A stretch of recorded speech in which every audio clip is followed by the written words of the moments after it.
Bismillahirrahmanirrahim. Assalamualaikum warahmatullahi wabarakatuh dan selamat sejahtera. Alhamdulillah kita bertemu lagi dalam kelas mengaji tulis tesis dalam bab metodologi, masih lagi dalam proses awalan dalam penulisan bab 3, yang mana kita sekarang ni dah cover kepada topik strategi dalam penyelidikan. Bila kita dah tahu filosofi, kita dah tahu approach, kemudian kita dah tahu pilihan metodologi sama ada kuantitatif ataupun kualitatif dalam mono method, atau nak pakai kaedah gabungan mixed method ataupun kaedah pelbagai dalam multi method. Okey. Seterusnya, setelah kita buat pembuktian dalam filosofi, approach dan pilihan metodologi, seterusnya kita kena kenal pasti strategi penyelidikan. Mana satu strategi penyelidikan yang kita nak guna dalam research. Jadi wajar semua kena faham tentang strategi penyelidikan. Jadi Pak Cik secara asasnya nak berkongsi untuk pusingan yang pertama. Pusingan pertama bermaksud adalah sangat besar untuk saya cakap. Pak Cik nak sebut contohnya case study dalam masa sejam. Okey. Kalau tanya saya pun, kalau kadang-kadang saya ajar case study pun 1 semester. Okay, jadi dekat sini kita ada limitation. Jadi untuk peringkat awal, fasa pertama, kita lebih kurang untuk mengenal pasti apakah strategi penyelidikan kita yang sesuai nak gunakan dalam penyelidikan. Berdasarkan kita punya filosofi, approach dan pilihan metodologi. Jadi Pak Cik kupas sikit-sikit. Pak Cik hari ini akan cover, bukanlah kita kata mulakan yang senang tapi secara umum mungkin ramai dah mengenali apa yang dikatakan sebagai survey dan tinjauan. Kalau kita tengok dalam research onion ataupun research design yang lain, memang tak lekang lah perkataan tinjauan atau survey ni. Jadi Pak Cik tak boleh nak cover survey saja hari ini sebab peringkat pengenalan, overview. Kita ada spesifik nanti untuk kita bincangkan kuantitatif dan kualitatif secara deep. Tengoklah dengan berapa slot yang kita ada. Okey. Pak Cik memang dalam bab ni mula risau. Bila cerita bab metodologi ni memang kena cerita deep. Contoh paling mudah kan, kalau Pak Cik mengajar validity dan reliability 1 hari, nak ajar kesahan dan kebolehpercayaan, itu pun macam-macam jenis, macam-macam sekolah dan sebagainya. Lepas tu nak buat hands on. Kalau hands on jadi 2 hari. Okay, kalau kata nak buat pembangunan soal sidik, proses untuk buat soal sidik pun sama ada soal sidik adopt tak apalah kan, adapt, ubah suat ataupun new instruments ataupun soalan item baru dalam soal sidik pun 2 hari kalau dengan hands on. Jadi kita bila nak sebut pasal sebuah research, sama ada mono method, kuali atau kuanti. Okey, kalau kuali ni dia nak kena faham betul-betul, dia nak kena mendalami betul-betul faham. Kalau kuantitatif ni terlalu banyak assumption dan keputusan dia kena tepat.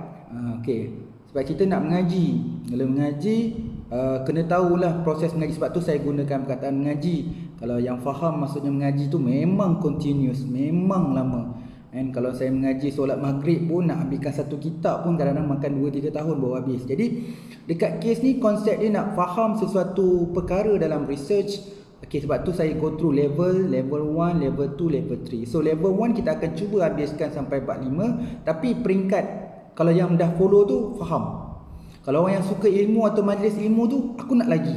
Saya nak lagi, nak top up lagi supaya nak lagi deep. Sebab tu yang perlu ada level 2. Dan secara logik dia pun untuk kekalkan continuous ke, bukan saya ada ngada-ngada atau limitkan. Kita memang kalau tanya saya cuba all out. Setiap sesi memang 1 hour kita cuba nak fulfill apa benda. Dan saya pun sedar yang dekat group WhatsApp kita pun ada yang masih lagi tengah revise balik chapter 1, chapter 2. Ada yang PM saya, mohon maaf saya slow. Banyak benda punya yang nak tahu dalam thesis ni, banyak benda nak cover. Jadi saya faham benda tu, sebab tu benda ni saya bukan buat sebulan 2, dah makan tahun dah. Jadi saya faham tentang saya tak boleh letak diri saya di sini. Saya kena letak yang saya bersama-sama dengan you all dalam nak belajar sebuah thesis. Tak rugi kita belajar satu-satu. Jadi nak kena faham lah. Kalau orang tanya lajunya saya cover tinjauan, lajunya cover eksperimen. So yang ni sesi pengenalan, overview. Dalam kita punya schedule tu, you perasan lagi kat bawah-bawah tu lagi saya ada bincang lagi nanti secara detail kita punya kuantitatif, kualitatif, mixed method, multi method kita cover. Kita cuba cover lah mana yang boleh. Okey, jadi untuk lengkapkan yang tu nanti kita ada proses lagi.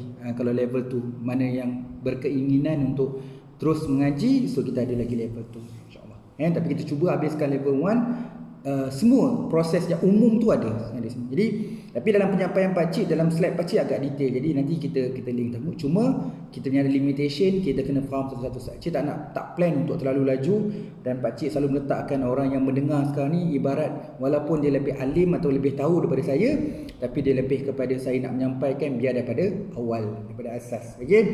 Jadi kita tahu kalau sebut survey ni dia boleh pakai dua-dua, untuk orang kualitatif pun boleh, kuantitatif pun boleh, mixed method pun boleh atau multi method.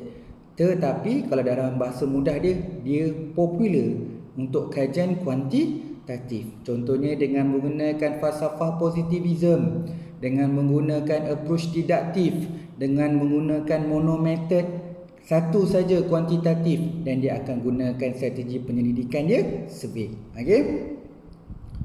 Kalau orang tanya saya dalam research, adakah kita perlu satu yang kompleks? Tak. Kompleks tu bergantung kepada you punya penyidikan. Ada orang yang memang dia pakai satu je, survey je, boleh dapat PhD, tak ada masalah. Ada orang yang buat eksperimen je. Eksperimen ada banyak jenis. Nanti kita akan bincang. Ini pun saya bincang ni yang umum. Kalau you buka banyak buku, ada orang definisi dia macam jenis dia macam ni, types dia, eksperimen ni macam ni. Kalau orang dalam pure science atau engineering, nanti dia lebih pada spesifik, daripada dia punya simulation dengan laboratory. So masing-masing ada kena refer lah dia punya scholar dari segi nak interpretation of type tu, jenis-jenis. Tapi saya cuba cover benda yang umum. Maksudnya you all kena tahu dulu yang umum ni kebiasaan. Baca buku mana-mana pun dia pusing-pusing, mungkin ditukar nama saja. Okay, kita mulakan dulu dengan apa itu yang kita akan cover. So saya jawab dalam bentuk umum lah kat sini. Bukan jawab lah, saya terangkan dalam umum. Bila sebut penyelidikan dalam tinjauan dan eksperimen, kita boleh zoom dia ada satu penyelidikan kuantitatif. Sebab bila sebut experiments dengan tinjauan, dia tidak boleh lari dengan numericals, dengan statistik. Jadi dia terbahagi pada dua, iaitu penyelidikan tinjauan dan juga penyelidikan eksperimen. First slide tu nak cerita betul. Okey, dalam penyelidikan kuantitatif boleh terbahagi pada dua kaedah, iaitu secara penyelidikan survey dengan penyelidikan eksperimen. Okey.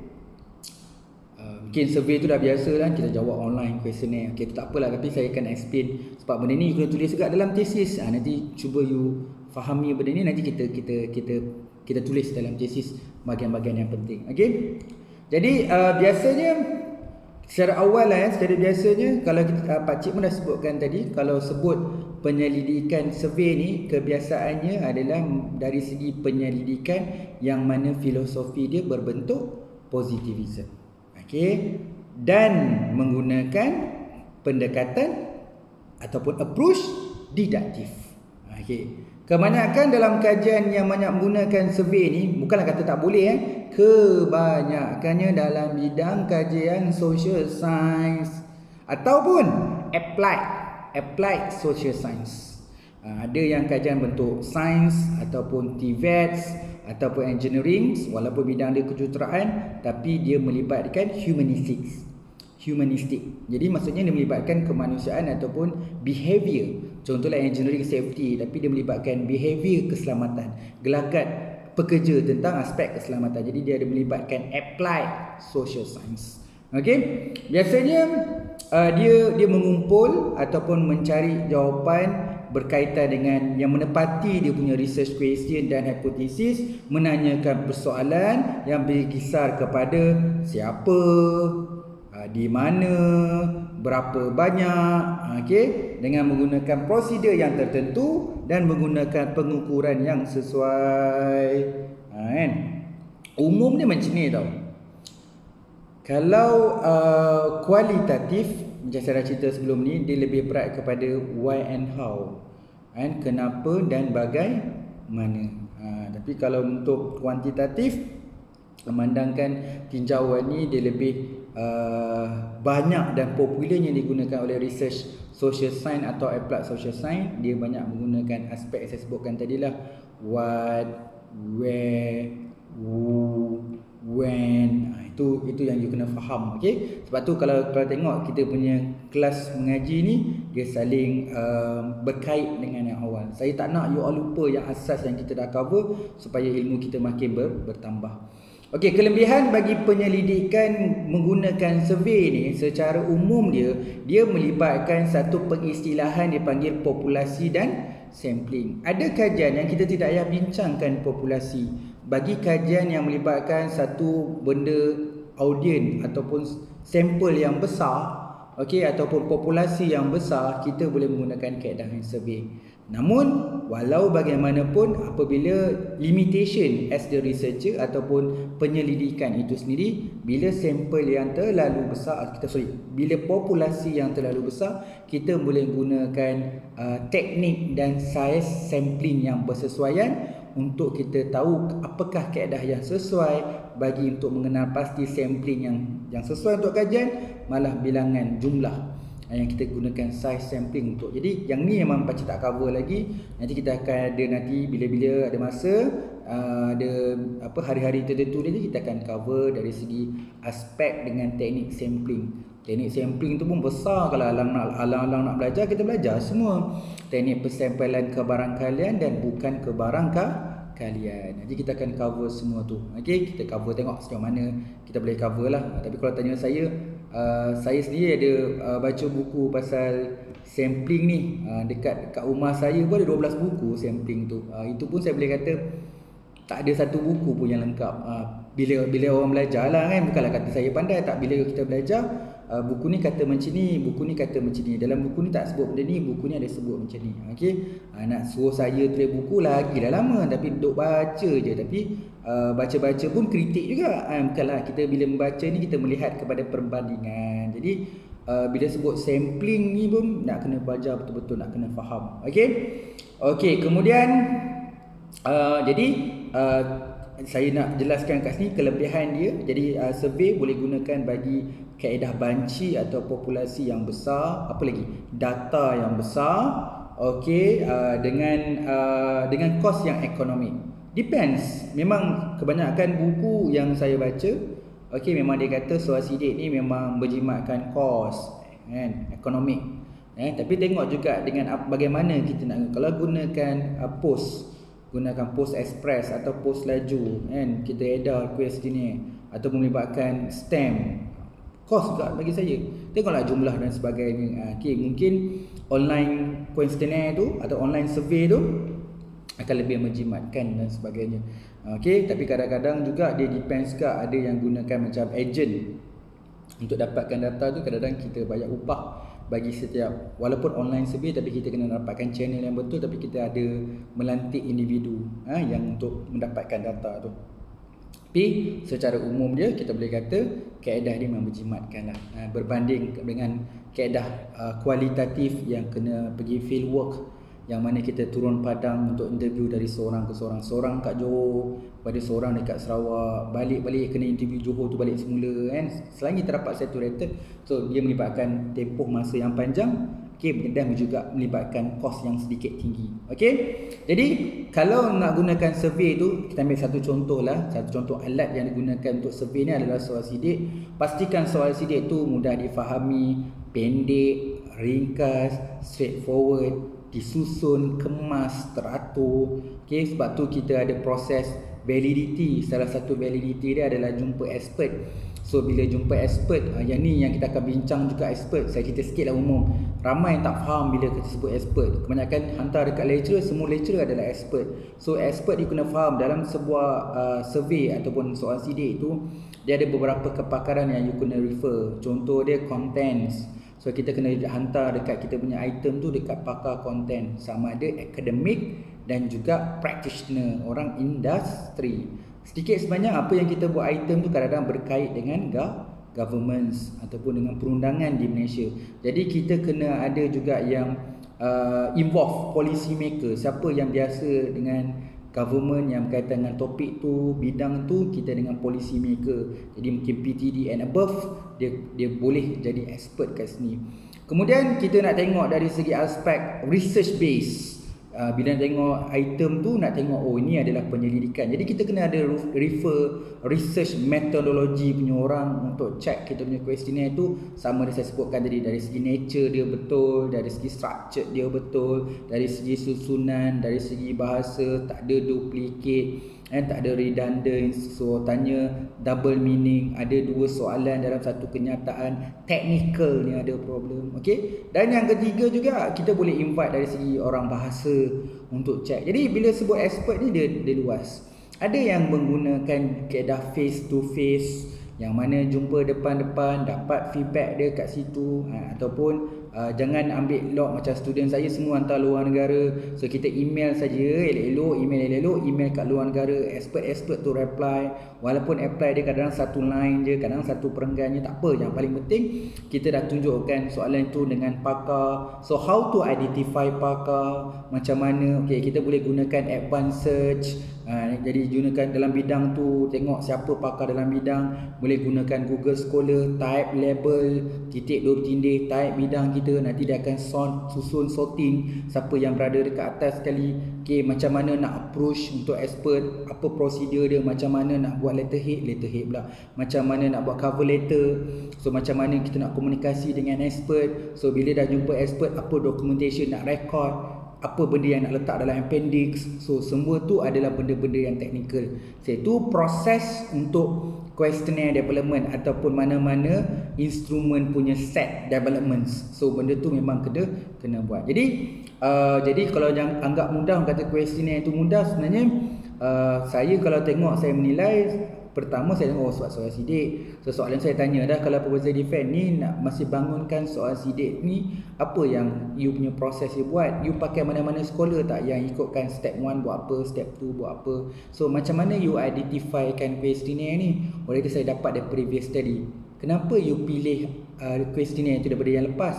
Apa kaitan dia punya kajian punya soal sidik tu dengan kajian you ni? Adakah you membuat satu problem statement yang sama, ke you tengok lebih kurang je, you ambil je? Siapa yang buat justifikasi bahawa set soal sidik ni boleh di-adopt?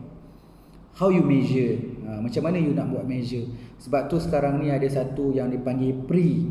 Ada yang buat preliminaries, ada yang buat need analysis, ada kalau kata eksperimen yang kita cover, dia pra-experiments. So ada benda-benda awalan yang kita boleh buat.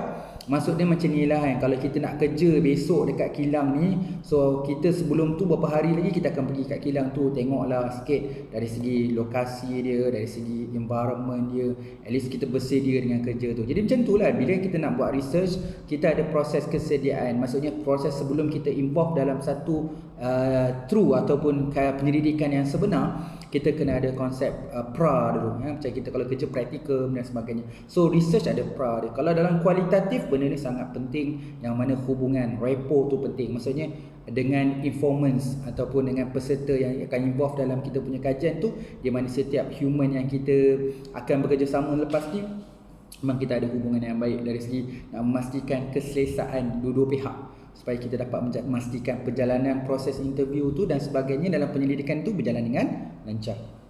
Okey, jadi penyelidikan survey tu tadi telah pastikan semua item tu dalam aspek yang sangat baik.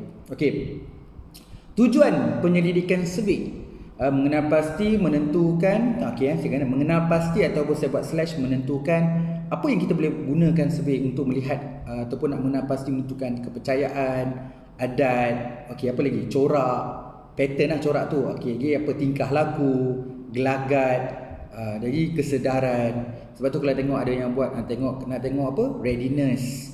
Saya nak tengok tahap. Ni tahap apa? Tahap sikap, tahap gelagat. Ini nak tengok dari segi dia punya kepercayaan. Ini nak tengok dari segi nature dia, environmental ataupun adat tadi. Jadi nak tengok kat situ. Jadi kita boleh tengok tahap atau menentukan dalam konteks menggunakan survey. Apa lagi survey boleh buat?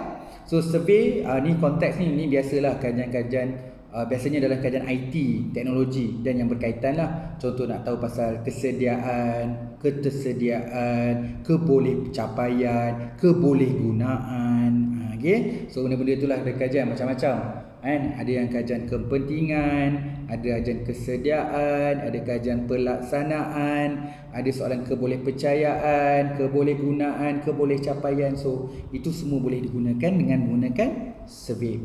Okey, kita boleh juga kan menggunakan survey untuk buat menilai keberkesanan. Bila sesuatu aktiviti atau program tu boleh diukur dengan menilai keberkesanan sesuatu perkara ataupun program ataupun aktiviti dan pembangunan. Jadi survey ni boleh guna. Okey, sama ada kita nak buat sebelum penyelidikan sebelum penyelidikan sebenar, semasa penyelidikan sebenar ataupun dah selesai nak tengok outcome pada penyelidikan sebenar tu. Jadi boleh tengok sebelum, semasa dan sebenar. Jadi kita boleh buat tengok persepsi belum benda ada, syarikat tu tak implement benda tu, kita boleh kaji menggunakan survey untuk tengokkan perception.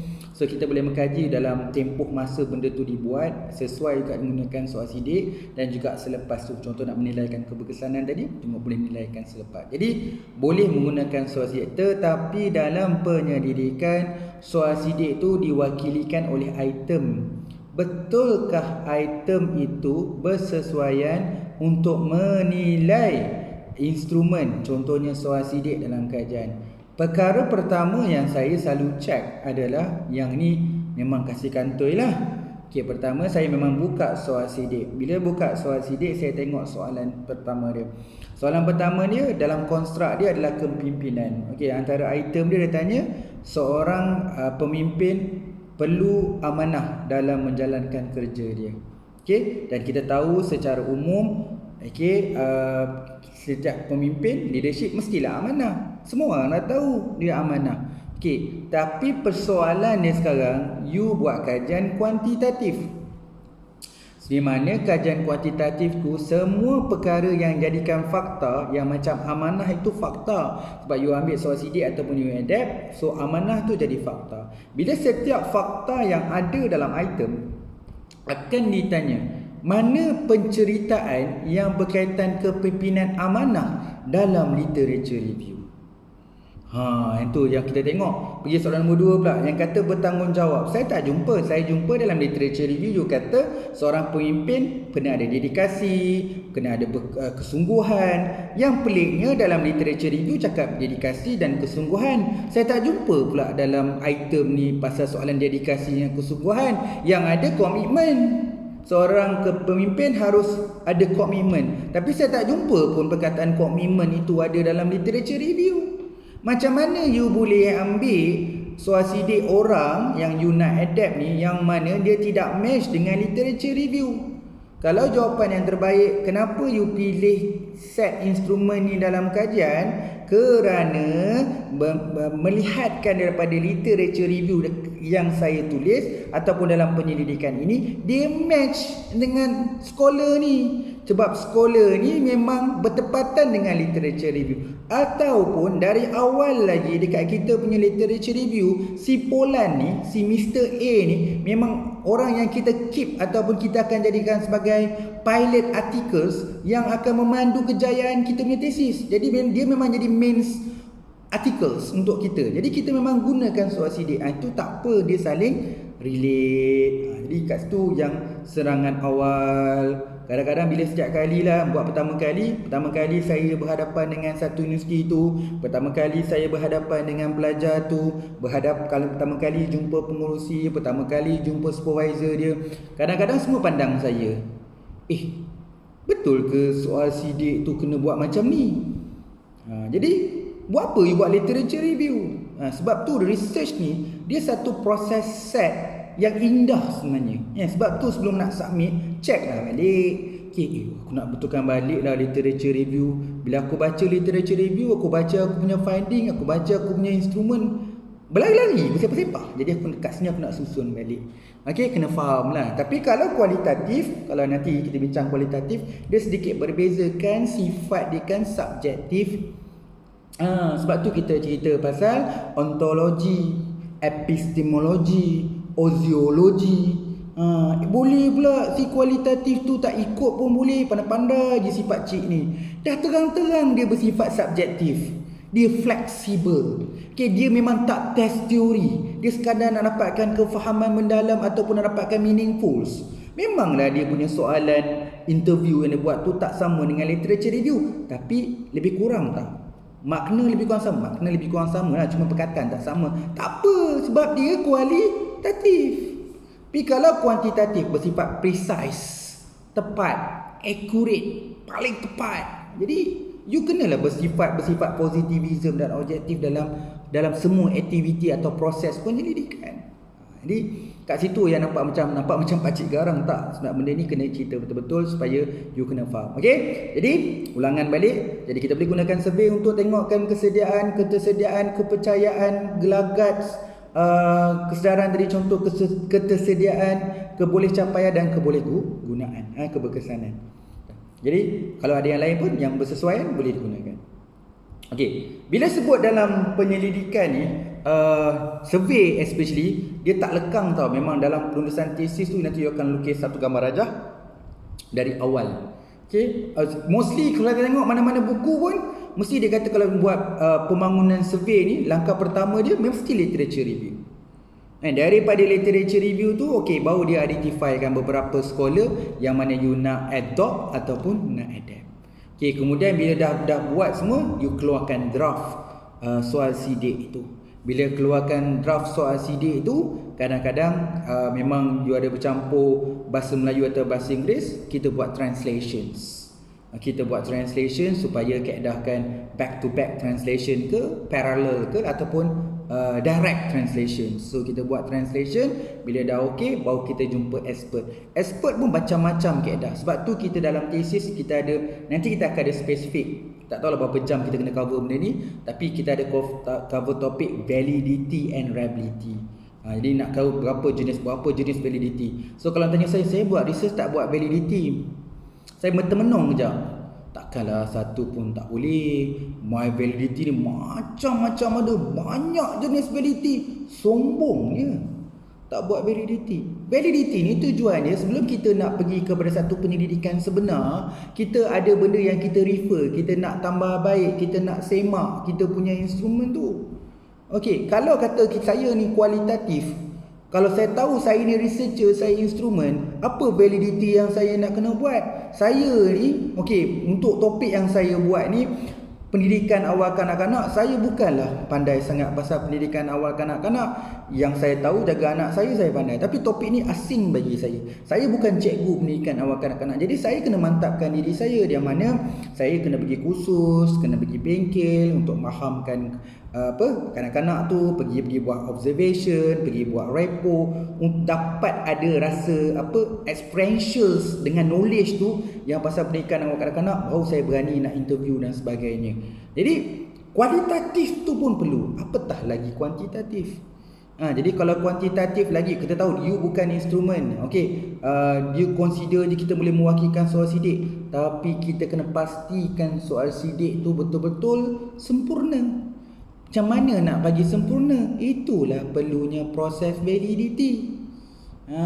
Jadi validity tu kita akan cover banyak benda yang kita nak cover dalam validity. Scholar ni cakap macam ni, scholar macam ni. Saya tak boleh katakan semua orang kena ikut macam ni. Tak, kita kena tengok kesesuaian dalam penyelidikan kita. Apakah teknik validity yang sesuai dalam kajian kita. Okey, nanti sebab ni kita bawa sesi pengenalan dalam konteks. Kalau malam ni kita akan cover tinjauan dengan dengan eksperimen. Nanti 2 hari lagi kita akan cover dalam kualitatif pula, mungkin action research dengan case study. Kemudian lagi kan kita ada 3 hari je nak cover benda ni kan. Walaupun sesi pengenalan, nanti kita nak cover lagi etnografi, grounded theory, narrative research, library research, apa lagi fenomenologi.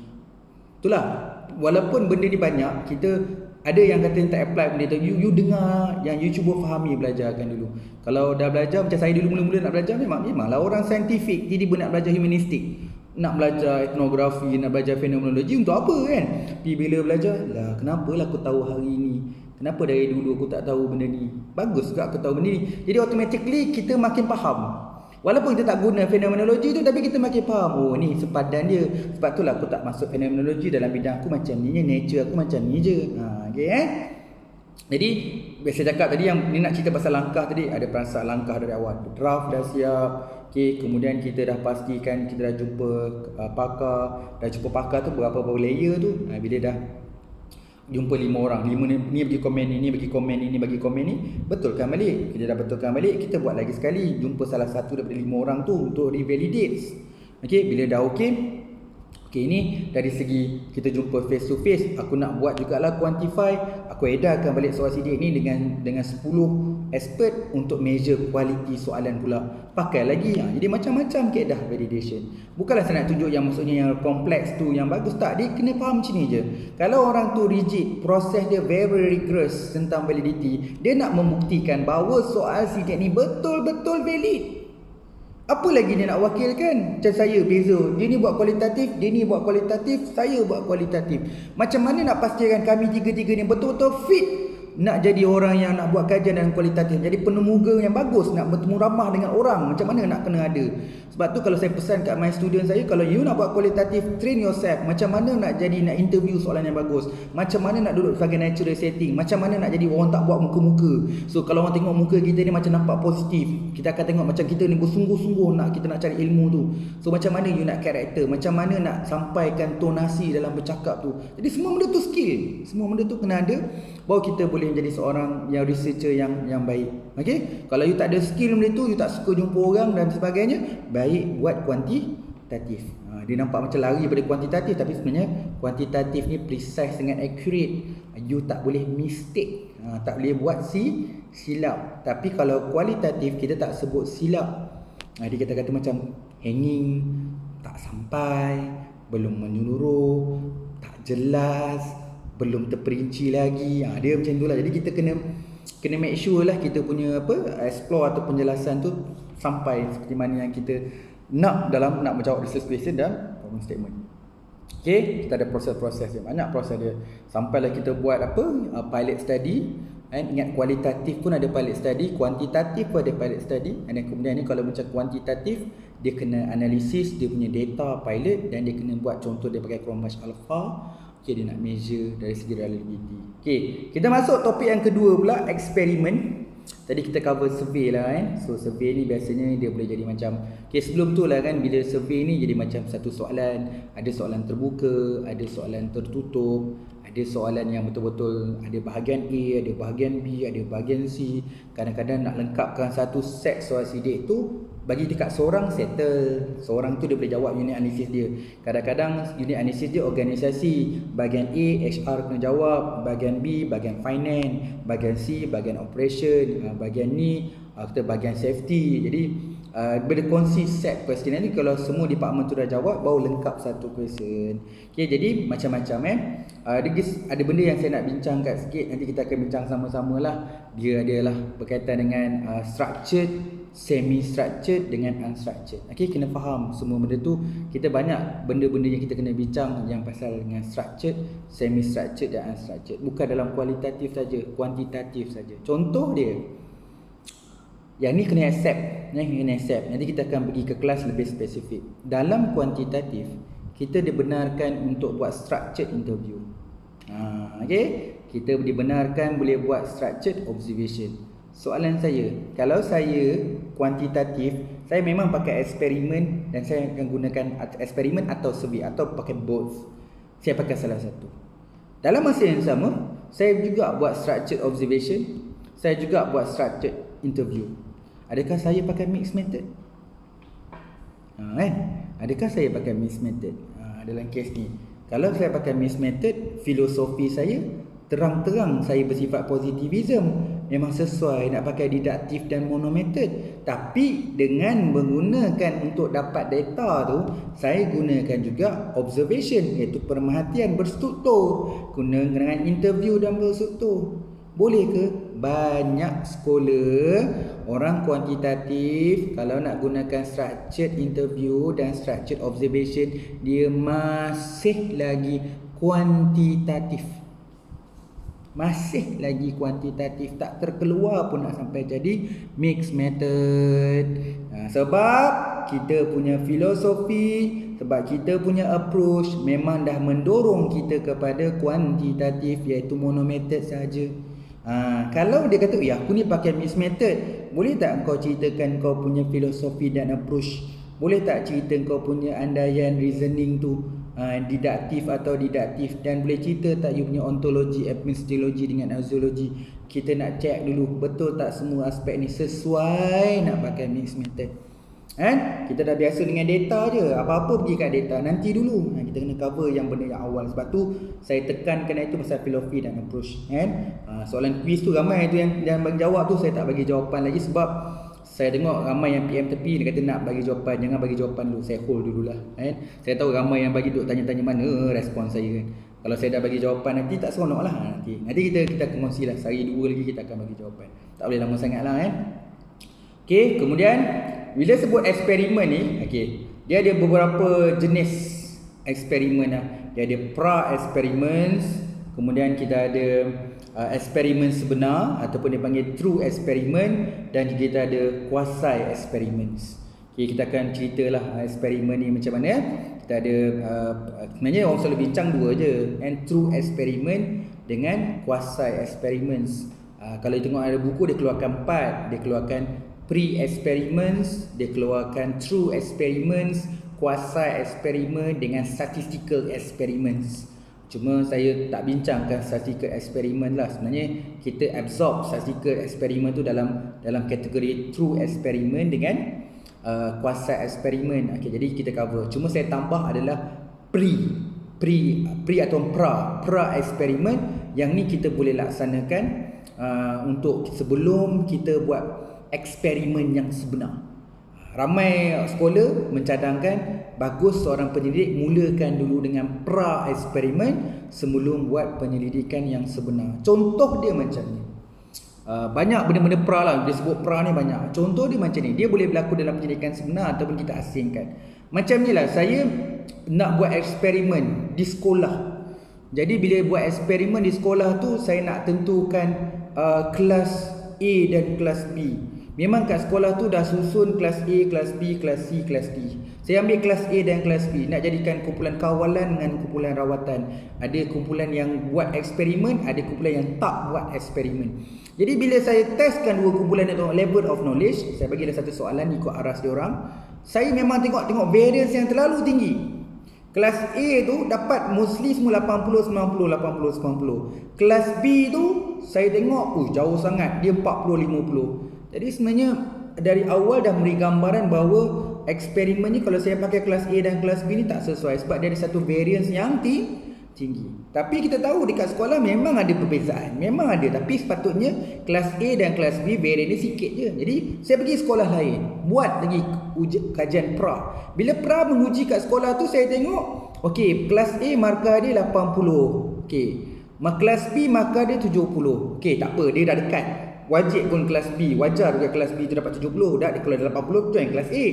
Jadi kes ni saya dah tahu kelas B lagi rendah sikit daripada kelas A. Jadi saya kekalkan kelas A tu jadi kumpulan kawalan. Sebab bila saya nak buat eksperimen, saya ambil grup yang lemah sikit.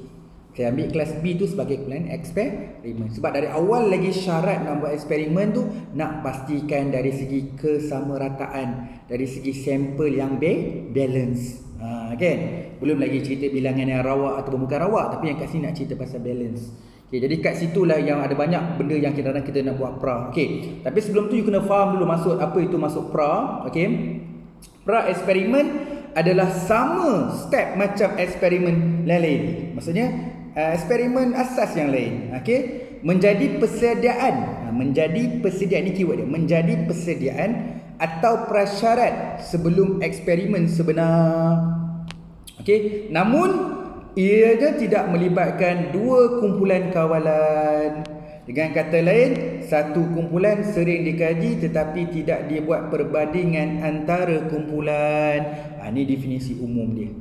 Jadi dia tidak buat perbandingan dua kumpulan. Saya nak tambah sikit seperti mana yang saya sebutkan tadi. Dalam kes-kes tertentu kadang-kadang kita ambil dua kumpulan. Kita nak tengok kesamarataan, bukan kita nak analisis. Analisis kita tak buat penyelidikan sebenar, nak menentukan. Itu kajian kalau ada rawatan dengan kawalan. Ada lagi yang kadang-kadang kita nak buat eksperimen tu kan, nak tengok dia sesuai ataupun tak sesuai. Eksperimen ni kan luas, sama dia nak buat yang berkaitan dengan kajian lapangan, ada nak buat laboratory. Sebelum kita nak pastikan sama ada betul tak kita nak guna kaedah ni, eksperimen ni dalam kita punya penyelidikan, kita boleh buat kajian pra. Tapi cuma kat sini dia punya keyword yang paling penting menjadi persediaan atau prasyarat sebelum eksperimen sebenar dilaksanakan.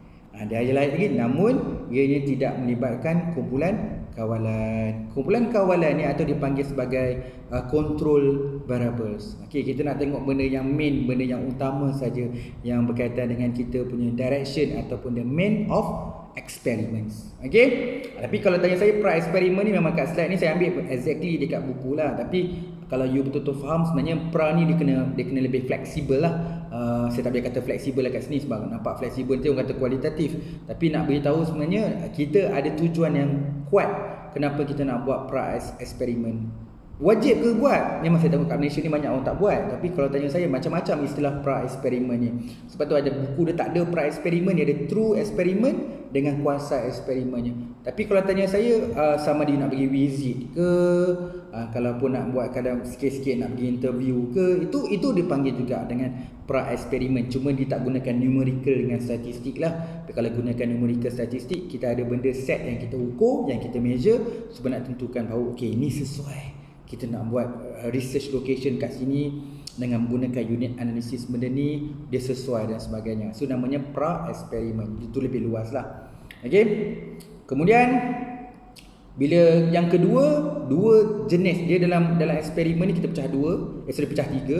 Satu dah pergi pra eksperimen, yang kedua kita pergi eksperimen sebenar ataupun true eksperimen. Okey, true eksperimen ni kita tahulah macam dalam bidang-bidang eksperimen ni kita ada dalam bidang-bidang sains, ada tadi saya sebut dalam applied social science. Okey, cuba kita faham apa yang dikatakan true eksperimen. Penyelidikan makmal dijalankan di makmal pure science. Subjektif kan, duduk kat makmal ni ada orang bidang fizik, ada orang dalam bidang bio, ada yang dalam bidang medicine. Macam makmal dia ada macam-macam kadang. Jadi dia terpakai pada semua lah, semua jenis makmal lah. Aspek untuk percubaan untuk menyingkirkan faktor-faktor yang berlaku serentak. So dia memang mengkaji kan, dia konsep try and error. So kita nak tengokkan dia punya efisiensi. Kita bereksperimen dengan menggunakan materials, dengan gunakan suhu, dan gunakan lagi apa yang bersesuaian, teknologi, equipment, pelbagai parameter dengan metodologi. Okay, so dia of course eksperimen dalam kuantitatif memang kita buat manipulasi. So kita manipulasilah bahan tu antara satu atau dua pemboleh ubah supaya operasi setiap faktor dapat dilihat dengan jelas. So kita nak tengokkan apa yang kita nak buat eksperimen tu, pemboleh ubah ke ataupun operasi tu, nak tengok dia punya kesan ataupun hubungan sebab akibat, perkaitan antara satu tu. Sebab akibat, oh sebab tu jadi macam ni, oh ni dia punya akibat dia. Kita nak tengok cause and effects. Dia memang sangat sesuai untuk buat kajian, untuk buat true eksperimen. Ada cause and effects relationships antara dua pemboleh ubah dalam persekitaran yang terkawal. Ini satu benda yang kena faham, yang isu terkawal dengan tak terkawal. Kalau true eksperimen ni kita boleh kawal. Kita boleh kawal sebab bahan-bahan, sebab dalam bentuk sains kita tahu benda ni cair, kita boleh tu. Tadi kita boleh kawal. Tapi kalau kajian yang macam sebaliknya lah, contohnya kajian dalam bentuk social science kan, gelagat, contohnya attitude. Macam mana aku nak kawal minat dia? Macam mana aku nak kawal sikap dia? Macam mana aku nak tahu dia punya level of motivation? So benda tu susah nak kawal. Jadi dalam kajian pure science ni ataupun kajian true eksperimen ni, benda yang dari segi kawalan dia baik berbanding pada kuasai eksperimen contohnya. Okey, jadi dekat-dekat sini kita tahu perbezaan antara jelas dan true eksperimen. Di satu kajian lab, apa semua jenis lab pun kan. So dia boleh berkaitan dengan saya sebutkan try and error. So dia boleh manipulations, factor and pemboleh ubah berdasarkan perkaitan ataupun cause effect relationship tu. Tu true eksperimen. Okey, bila dalam true eksperimen ni dia ada terbahagi kepada dua. True eksperimen terbahagi kepada dua. Nombor satu dia bagi eksperimen makmal. Eksperimen makmal. Yang kedua dia bagi pada eksperimen lapangan. Okey. Jadi eksperimen makmal tadi saya sebut tadi itulah yang berkaitan dengan cause effect. So yang berkaitan dengan percubaan yang kata pure tu adalah eksperimen makmal. Dan eksperimen lapangan ni adalah eksperimen di luar makmal. Ni kalau kata eksperimen lapangan tu di luar makmal, yang dijalankan dalam situasi lebih realistik di mana-mana tempat yang bersesuaian lah dalam kajian. Kat mana kan? Nak buat dekat stesen bas ke, nak buat dekat di bank ke, dalam kelas ke, kat jalan raya ke, pusat beli belah ke, kemudian kat mana? Dekat Padang ke, kat mana? So tempat yang bersesuai dalam kajian. Sebab tu dalam research ni kadang-kadang kita kena faham eksperimen ni dia ada satu namanya dipanggil eksperimen lapangan. Dia boleh pergilah. Okey. Dia ada beza sikit, tapi masih lagi tengokkan kesesuaian dia lah, ikut keperluan dia. Jadi nak bezakan jadi bahasa mudah, satu eksperimen makmal bidang pure science tu contoh dia, tu namanya true experiment, eksperimen makmal. Satu lagi true experiment adalah eksperimen lapangan. Maksudnya kita keluar daripada makmal. Jadi apa ciri lain? Pemboleh ubah dikawal dan dimanipulasi sama seperti eksperimen makmal, hanya darjah kawalannya agak kurang. Jadi proses dia pemboleh ubah dia sama, lebih kurang sama apa nak gunakan dalam kajian. Tetapi dia boleh sama, lebih kurang sama ataupun berbeza lah. Okey, dalam masa yang sama dia dia dari segi kawalan dia agak kurang lah. Jadi kan saya cakap tadi kan, dia agak kurang sikit. Dia tak macam true eksperimen dalam makmal tadi. Dia memang betul-betul yang kita boleh kawal. Yang ni kita ada kelonggaran sikit. Kelebihan yang seterusnya, mampu meneliti fenomena dalam keadaan semula jadi, memberikan hasil mendalam dan kompleks dan lebih praktikal. Okey, kelemahan dia boleh ubah agak sukar untuk dimanipulasi, sukar melakukan proses perawakan kumpulan, memerlukan kemahiran tinggi serta kekurangan kawalan dalam semua perkara yang boleh dikawal. Contoh dia sikap, minat, motivasi, kreativiti. Nak tengok tahap dia, satu benda yang kita sukar nak kawal. Kita berbeza dengan yang kajian. Sebab tu kalau kata kita buat eksperimen tu kan, kena tengoklah orang sains dengan orang social sains. Orang social sains ni kadang-kadang dia pergi dekat sekolah, dia tengok dengan pelajar, setting kat kelas macam mana. Tapi kalau orang sains, dia pergi dekat lab dia test lah dia punya try and error, dia punya bahan dan sebagainya. Itu perbezaan secara besar lah antara eksperimen. So dalam eksperimen lapangan ni ada macam benda yang kita boleh bincangkan. Sama juga dengan eksperimen makmal. Kemudian seterusnya adalah quasi experiments. Quasi eksperimen. Okey, ini yang ramai kalau kata orang dalam bidang pendidikan, bidang mana lagi? Bidang TVET, bidang multimedia, apa-apa yang berkaitan. Kalau dekat UPSI, inilah yang paling banyak lah jenis eksperimen yang orang cover lah, iaitu quasi eksperimen. Okey, kaedah ni digunakan untuk menilai keberkesanan, program ke, perkara ke, aktiviti ke kan, apabila responden kajian tidak dapat diagihkan secara rawak. Dua kumpulan responden yang dipilih mestilah tidak seimbang dan tidak mempunyai ciri-ciri yang sama.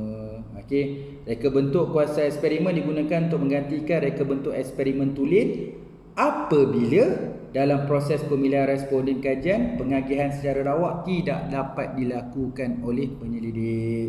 Kajian ini dilakukan ke atas individu yang sentiasa terdedah dengan ralat-ralat dari luar, contohnya perbezaan. Contohnya dari segi aspek demografi lah. Contoh jantina, umur, latar belakang, pengalaman lepas, pengetahuan sedia ada, pengaruh persekitaran dan sebagainya. Kesemua faktor berkenaan boleh dipengaruhi hasil eksperimen itu. Masing-masing faktor-faktor demografi tadi dapat memberi kesan dan sebagainya. Contoh dia lah kan, kalau nak kajian, contohnya nak buat eksperimen, contohnya kita COVID-19 ni kan, isu pasal COVID-19 ni, di mana ada yang ambil masa COVID-19 ni buat kursus ataupun join kursus secara online. Ada yang consider dia, contohlah supervisor kata tak apa, sekarang waktu rehat kita boleh defer semester ni, you rehat je semester ni, kita jumpa semester depan. Ada orang yang belajar sendiri, ada yang belajar gunakan pendekatan online. So kita nak tengok perbezaan eksperimen dia dengan menggunakan keadaan online, lebih baik ataupun tidak pencapaian di dalam proses COVID-19 tetapi dikawal. Dikawalkan tadi contohnya nak kawalkan jantina antara lelaki dan perempuan. Jadikan kontrol variabel yang pergi kelas online atau tidak online, mana satu yang meningkatkan percaya. Maksudnya dengan menghadiri kelas online, adakah meningkatkan pencapaian atau progres tesis dengan mengawal jantina. Jadi dengan kita kawal jantina tu dapat result juga. Apa lagi contoh dia? Contoh dia kalau katakan cikgu di sekolah, kita tahu dalam subjek IT dia ada knowledge dengan aplikasi. So nak tengok antara lelaki dan perempuan, antara knowledge dan aplikasi, mana yang lebih bagus dapat meningkatkan performance kerja dia. Jadi mungkin dapatan menunjukkan dari segi kawalan ni membuktikan bahawa lelaki bagus kat aplikasi, perempuan mungkin bagus dekat pengetahuan. Dia macam itulah kan. Dengan kehadiran control factors tu dapat memberi kesan. Itu contohlah kan. Tapi dia tak boleh lah. Kalau kata semua sifat dia sama, lah kau nak buat eksperimen buat apa, nak kaji buat apa, memang dah confirm dan sama kan. Jadi dah terbukti, kajian lepas dah membuktikan tidak ada perbezaan, tidak ada hubungan, tidak ada apa. Jadi dia tak sesuai lah nak buat kuasa eksperimen. Okey. Kemudian terdapat 3 beberapa bentuk kan. Ada saya tinggal tak? Dalam perkataan lain, penyelidik kurang yakin sama ada perubahan pada responden kumpulan rawatan pada akhir eksperimen. Okey, dia contoh macam ni, betul lah statement dia. Dia kata, kita tak yakin, kita tak tahu kesudahan eksperimen ni nanti betul-betul dia dapat memberi kesan kepada kumpulan yang kita buat eksperimen ataupun sebenarnya tak ada. Jadi kita tak pasti. Sebab tu kita buat research. Sebab tu kuantitatif ni nak menentukan, biasa nak menentukan lah, menentukan terdapat perbezaan ke, menentu adakah terdapat hubungan ke dan sebagainya. So kita tak pasti. Bila tak pasti je kita sesuai untuk buat kajian eksperimen, kita nak pastikan ada tak kesan, keberkesanan itu setelah sesuatu aktiviti ataupun program itu. Okey. Kita ada beberapa perkara yang ataupun 3 reka bentuk, saya tak detail, saya cuma sebut. Okey, terdapat 3 bentuk kaedah kuasa eksperimen yang biasa digunakan dalam ujian prapaskah, kumpulan-kumpulan yang tidak seimbang lah. Kita tak boleh dalam konsep yang sama kan. Reka bentuk regresif yang tidak bersambungan ataupun regression discontinuity design, dan reka bentuk siri mata time series design. Okey, saya terkeluar sikit daripada slide kita.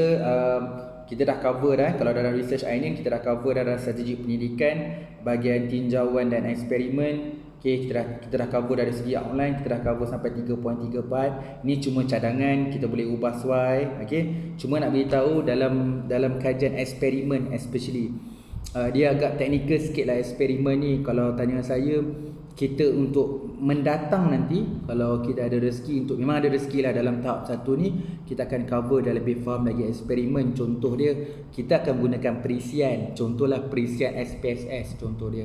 Jadi bila nak gunakan perisian SPSS, kita kena tahu yang kajian kita ni T-test ke, kan? Kajian kita ni ANOVA 1 hala ke ANOVA 2 hala, kan? Adakah dia sampel bebas atau sampel berulangan?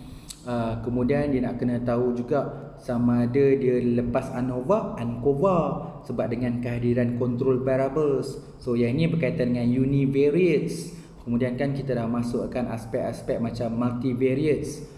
Sebelum masuk multivariate, kita ada satu yang tengah-tengah, nama dia SPANOVA, nama dia ANOVA gabungan. Kemudian kita tahu ada multivariates dalam experiments, kita melibatkan dependent variable dia 2. Contohnya kita boleh gunakan MANOVA. Jadi bila dalam MANOVA dia ada factorial. So dalam MANOVA dia ada 2 kali 2, 2 kali 3, 3 kali 3 berdasarkan bilangan IV dia. IV dia kena ada 2 dan contoh dalam kes ni, kalau IV dia jantina dan pengkhususan. Jantina lelaki perempuan 2. Kalau pengkhususan sains sastra 2. Itu namanya factorial 2 kali 2. Okey, kemudian kita dalam MANOVA ni ada sambung juga, ada sampel bebas dengan sampel berulangan. Penting, kalau you tak faham nak buat sampel bebas dengan sampel berulangan, you tak kenal mana satu sampel bebas dengan sampel berulangan, you tak boleh nak jawab nanti bila guna SPSS, tak tahu nak klik yang mana. Nak pakai univariate ke, nak pakai multivariate ke, nak pakai repeated measure ke, ataupun nak pakai yang bebas. Okay, kemudian kita ada lagi extension daripada MANOVA, kita ada MANCOVA dengan ada control variable dan sebagainya. Okay, jadi technically dalam eksperimen ni dia memang betul-betul kena faham you punya IV, bilangan IV, you punya dependent variables, okay, dalam kajian tu. Dan betul-betul everything yang you buat ni, reka bentuk dia suit dengan you punya research hypothesis. Yang tu nak kena faham. Jadi nak kena tahu kan. Jadi bila orang buat eksperimen ni, betul-betul kena faham lah. And dia kena faham dari segi aspek rawak dan bukan rawak. Dari segi data, sifat data, perlu data bertaburan normal ataupun data ni tak payah dapat bertaburan normal. You kena tahu jenis-jenis true eksperimen, mana satu jadi kuasai eksperimen dalam keadaan-keadaan tertentu yang kita perlukan normality. ada dalam keadaan tertentu yang tak perlukan normaliti, dengan plus justifikasi lah berdasarkan citation daripada buku-buku metodologi mengatakan dalam konteks ni tidak perlukan ujian normaliti kerana dia boleh pakai sama ada data tu bertaburan normal ataupun data tu tidak bertaburan normal. Okey, jadi dia ada isu parametrik dengan non parametrik. Jadi kat situ kita pemilihan, sama kalau data kita bersifat normal, gunalah cara yang data bersifat normal. Kalau data kita tidak bersifat normal, kita gunakan cara non parametric. So ada banyak benda enhance kan, kadang-kadang nak deliver tu ambil masa. Macam ni pun baru cerita asas dia. Kalau asas lagi ada benda yang saya nak cerita lagi, dah dekat sejam dah. Okey, jadi dekat sini bagi terutama dalam kes ni, ingat kalau orang kualitatif, apa yang saya cover sekarang ni, tinjauan especially survey tu you all boleh gunakan selagi dia berbentuk deskriptif. Deskriptif ni macam mana? Apa dia masukkan deskriptif tu? Kita gunakan survey, nak dapatkan nilai frekuensi, nak dapatkan peratus, yang boleh buat gambar rajah, yang boleh buat diagram. Kemudian kita nak buat apa lagi? Dapatkan nilai mean, nilai purata, nilai mode, nilai medians, apa lagi? Standard deviations. So benda tu dibenarkan dan masih lagi dia tidak jatuh kepada kajian kuantitatif sebab deskriptif diterima di kualitatif pun boleh, kuantitatif pun boleh. Sekali lagi kita menggunakan set numerical ataupun statistik macam survey ni, dia tidak digunakan untuk uji teori, dia tidak sampai menghasilkan hipotesis, dia belum lagi sampai kepada mixed method. Okey, referlah scholar-scholar yang bersesuaian. Ada buku-buku sekolah tu kadang-kadang dia cerita tak habis, tak sampai. Jadi bila dia sebut pertembungan data kualitatif dan kuantitatif, terus declare pasal mixed method.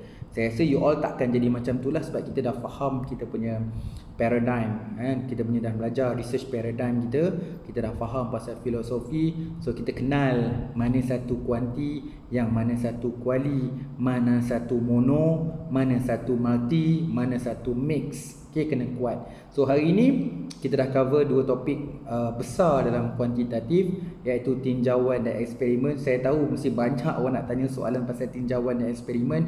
Kalau ikutkan dalam grup WhatsApp tu, antara student paling ramai dalam bidang kuantitatif. Jadi pergi mana-mana pun soalan sangat besar. So ada macam-macam lah. Jadi untuk hari ini saya mohon maaf, pakcik mohon maaf, cuma cover dekat pengenalan dia sebab saya kena sedia faham. Ada yang dekat sana tu mungkin yang baru nak start nak buat PhD ataupun tengah awal nak buat PhD.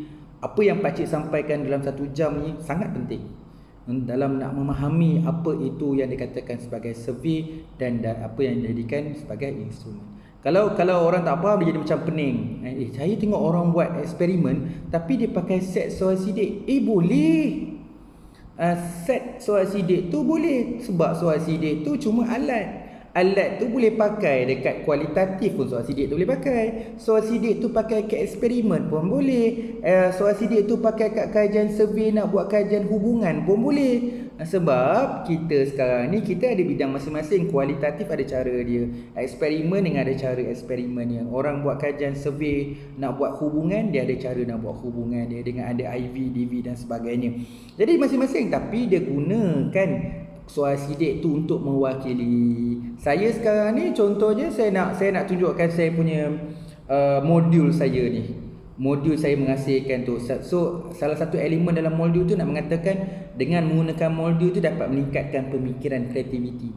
Yang saya buat eksperimen, saya nak tengok modul saya, sama ada modul saya ni bagus atau tak bagus. Itulah saya punya eksperimen tu. Saya nak uji saya punya modul tu, tetapi saya nak uji pula dalam modul tu ada kreativiti. Jadi tengok kreativiti, set soalan kreativiti tu saya tak payah create. Saya ambil je mana-mana sekolah soalan kreativiti. So bila saya bagi soalan kreativiti tu dekat pelajar measure soalan kreativiti tu berdasarkan modul saya. Jadi saya boleh gunakan soal sidik yang dia orang dah pakai saya punya modul. Dah gunakan modul. Okey, dah gunakan modul sekarang ni, cuba ambil soal sidik ni, cuba nilai diri you sekarang. Bila dah guna modul ni macam mana tu dia nilai. Soalan yang pasal kreativiti tu bukanlah saya create. You nak create pun boleh jugalah, tapi sebenarnya kalau benda dah ada yang general, pakai je lah. Jadi eksperimen pun boleh pakai soal. soal sidik. Jadi kalau orang kualitatif pun dia nak pakai set soal sidik. Dan soal sidik ni dia bukan nak testing teori dan bukan nak bina hipotesis. Dia nak gunakan set soal sidik nak tentukan ranking je. Dah gunakan kualitatif semua tu nak support dia punya dapatan tu, dia gunakan survey. Okey, ambil soal sidik ni dia rankingkan dan sebagainya. Sesuai dah ada kan. Jadi bolehlah menambah-nambahkan kejelasan dalam penerangan dia punya kualitatifnya data collection tu. Jadi dia adalah buat triangulation. Adakah semua triangulation adalah mixed method? Cuba you Google tengok triangulation in kualitatif. Banyak orang bincang kualitatif triangulation, tak jatuh kat mixed method pun. Okey, cukup je.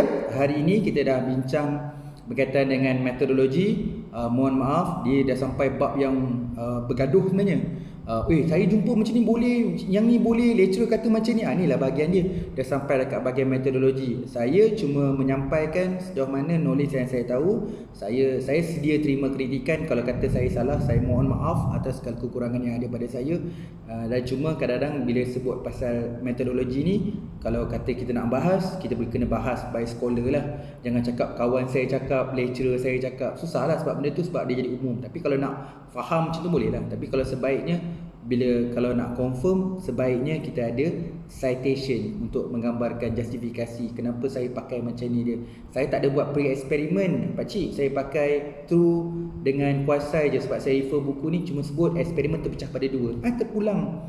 Ada yang sebut 4, ada yang sebut 3. Bagi saya tak ada masalah. Saya cuma nak menyampaikan, saya nak melihat pra-eksperimen tu, kalau tanya saya secara honestly, bagus.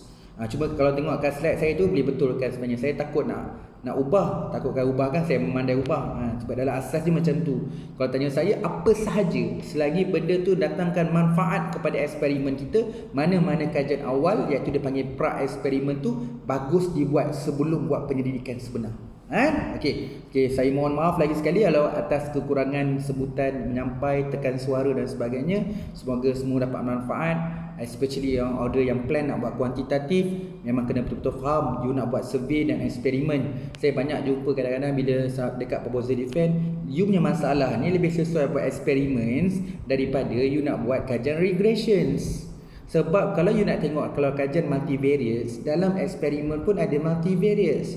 Untuk dalam sampel ni, you ada masalah untuk dapat sampel besar. Kalau sampel kecil ni, baik buat eksperimen. Jadi kadang-kadang bila tengok dia punya, bila kadang-kadang tu tanya soalan tu, apa you punya ontologi, epistemologi, kadang-kadang kat situ tak dapat jelas. Jadi kita pun susah kita nak decide sama ada dia lebih sesuai untuk buat eksperimen ataupun buat yang survey. Tapi kadang-kadang as the researcher, siapa yang dah biasa buat research, dia dah boleh bezakan.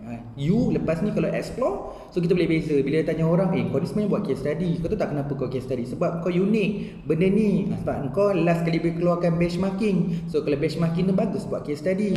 Kau tahu tak, kau buat benda ni adalah berkaitan dengan benda yang realiti, benda masalah yang sebenar. Kalau masalah sebenar, kau kena buat kajian tindakan. Jadi benda-benda macam itulah kita kena belajar. At least kita boleh identify strategi penyelidikan mana yang sesuai. Nanti kita dah complete 3 hari nanti you all boleh decide, aku ni pakai eksperimen ke, aku ni pakai case study. Bila fikir-fikir balik, case study boleh gunakan kuanti, case study boleh testing teori. Lain macam pula. Dia ada geng jahat, ada geng nakal. Ada 2 geng nakal dalam kualitatif yang boleh testing teori, iaitu action research dengan case study. Sebab tu kalau orang nak plan buat kuantitatif ni, dia dah buat kuantitatif, tiba-tiba kena lompat, kena buat kualitatif. Saya salah seorang je lah. Masa saya buat doctorate, awal saya ni phase 1 saya buat kuantitatif, tak ada plan pun nak buat case study. Bila saya dah habis buat kuantitatif, kita gelak. Saya dengan supervisor kata, macam mana Fazli? Tak puas lah kan? Tak puas lah. Memang tak puas lah sebab you buat kuantitatif je. So what's your plan? So dia kata memang kita kena buat case study lah. Lepas buat case study tu baru rasa macam seronok. Kuantitatif dah cover, case study dah cover. So bila blend dua-dua tu, memang betul lah orang cakap tu, dapat saturated, dapat saling lengkap dan melengkapi lah. Jadi macam saya kebetulan buat kuanti, nak extension lagi, saya buat case study. Sebab case study boleh boleh masuk dengan kuantitatif yang sebelum ni. Sebab dia boleh test teori juga. Dia boleh prove from the theory. Tapi approach, kaedah, cara kualitatif. Pergi kajian lapangan, pergi interview, pergi mesyuarat, pergi sana sini, patah balik. Robertness, lasak. Itu je ayat untuk orang case study, dia lasak. Dia tak boleh excuse, dia tak boleh lemah, dia tak boleh bagi alasan, dia kena pergi. Sebab keywords dia, kalau kita buat interview, kita buat macam ni, face to face. Saya duduk sini, orang yang saya nak tanya duduk depan. Tapi kalau buat case study, duduk sebelah-sebelah. Sebab kita jadi pair, kita jadi kawan. Sebab dia akan nasihatkan kita nak buat apa, kita bagi input. Sebab dia dari segi proses research lama, panjang. Jadi kalau tanya saya kalau saya buat doctorate tu beribu kot soalan saya. Hari-hari duk tanya saya punya bos, kita panggil bos lah. Bos tu macam mana dapat sini, Hari-hari tanya dekat 30 soalan. Tapi soalan tu saya take note, kadang ada part yang saya rakam tapi saya tak analisis pun. Sebab tu ada research dalam kualitatif ni, ada benda yang kadang-kadang kita tak analisis pun, sebab benda tu lebih pada nak dapatkan knowledge.